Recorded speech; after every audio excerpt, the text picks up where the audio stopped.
Friends and welcome to my channel Anita Shiksha. और आज हम पढ़ने वाले हैं इंग्लिश की क्लास 7th की बुक हनी कॉम का चैप्टर 5, जिसका नाम है ट्रीज। और एक ये पोएम है। ट्रीज का मतलब होता है वृक्ष। तो बहुत ही अच्छी सी कविता है। इसमें कवि ने ये बताया है कि अलग अलग जो वृक्ष होते हैं वो हमारे क्या क्या काम आते हैं। तो देखिए, चैप्टर अगर आपको पढ़ना है तो आप इसकी लाइन टू लाइन समरी वाला जो मेरा वीडियो है उसको प्लेलिस्ट में ढूंढ के उसको जाके पढ़ सकते हैं। और अगर आपको ये क्वेश्चन है कि हम प्लेलिस्ट कैसे ढूंढें, तो उसके लिए पहले आपको मेरे चैनल को सब्सक्राइब करना होगा। उसके बाद में आप जब प्लेलिस्ट खोलेंगे तो उसमें अलग अलग क्लासेस के वीडियोस के पूरे सेट्स मैंने बनाए हुए हैं। 6th से लेके 12th तक के अलग फोल्डर्स बने हुए हैं। आप 7th क्लास के हैं तो आप 7th क्लास वाले जब फोल्डर को खोलेंगे तो उसकी जो प्लेलिस्ट होगी उसमें पूरे के पूरे 7th क्लास के जितने भी चैप्टर्स हैं उनका हिंदी में समरी और उसका लाइन टू लाइन एक्सप्लेनेशन और क्वेश्चन आंसर्स, जितने भी वीडियो जिस भी चैप्टर के मैंने बनाए हैं पोएम के भी, वो सारे आप उसमें जाके देख सकते हैं। तो चलिए लेट नहीं करते हैं और आगे हम इस चैप्टर की जो ये जो पोएम है ट्रीज, इसके क्वेश्चन आंसर्स करते हैं। व्हाट आर द गेम्स और ह्यूमन एक्टिविटीज़ विच यूज ट्रीज और इन विच ट्रीज ऑल्सो पार्टिसिपेट। कि ऐसे कौन कौन से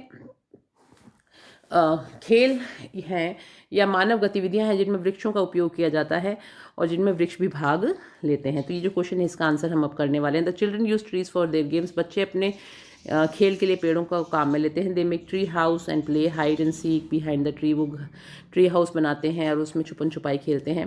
trees play an important role also while adults are spending some time at leisure. जो टीनेजर्स होते हैं या जो बड़े लोग होते हैं वो लोग जब अपनी थकान मिटाने के लिए पेड़ के नीचे आराम भी करते हैं। Under the shade of the trees they have their tea parties and they also become a befitting subject matter of for painting. और वो लोग वहाँ पे अपनी पार्टियां भी करते हैं, विभिन्न खेल भी खेलते हैं, चाय पार्टियां करते हैं, सहभागियों के साथ वहाँ पे खेलते हैं, झूले वगैरह झूलना, पतंग उड़ाना, ये सब चीज़ें, मचान बनाना, ये सब चीज़ें वहाँ पे पेड़ों की मदद से की जा सकती हैं। कुछ लोग पेंटिंग्स में भी पेड़ों के चित्र भी बनाते हैं।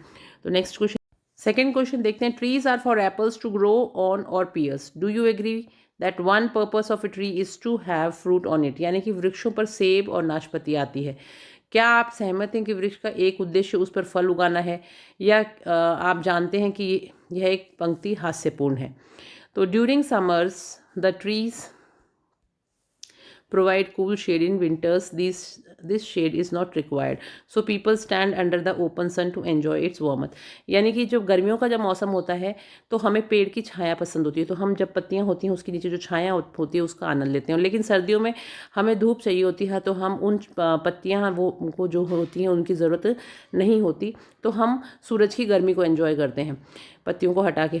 One purpose of the tree is to provide fruits like apples, pears and so on. This line is not humorous, human do rely on trees for food.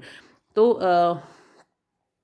मैं इस बात से सहमत हूँ कि वृक्ष एक उद्देश्य इस पर फल उगाना है, क्योंकि वृक्ष जो है इस धरती पर, इस ग्रह पर हम सभी जीवों के लिए भोजन प्राप्त करने की प्राथमिक स्रोत है।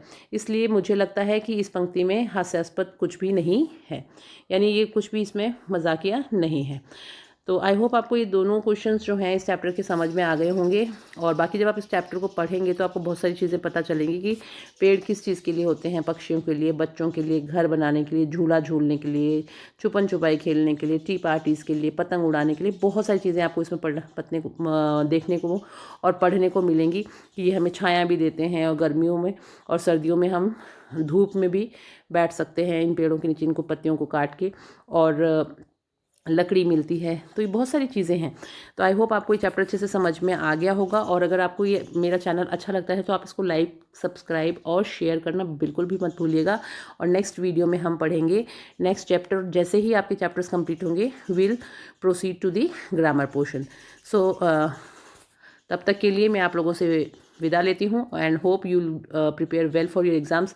और फिर से लास्ट में मैं एक बात ही कहूँगी कि हर क्वेश्चन के आंसर्स को लिख के स्पेलिंग्स लर्न करके, याद करके लिखिए, ताकि आपकी वोकेबलरी भी अच्छी हो और आपको स्पेलिंग्स भी याद हो जाएं। Thank you, have a nice day, bye bye.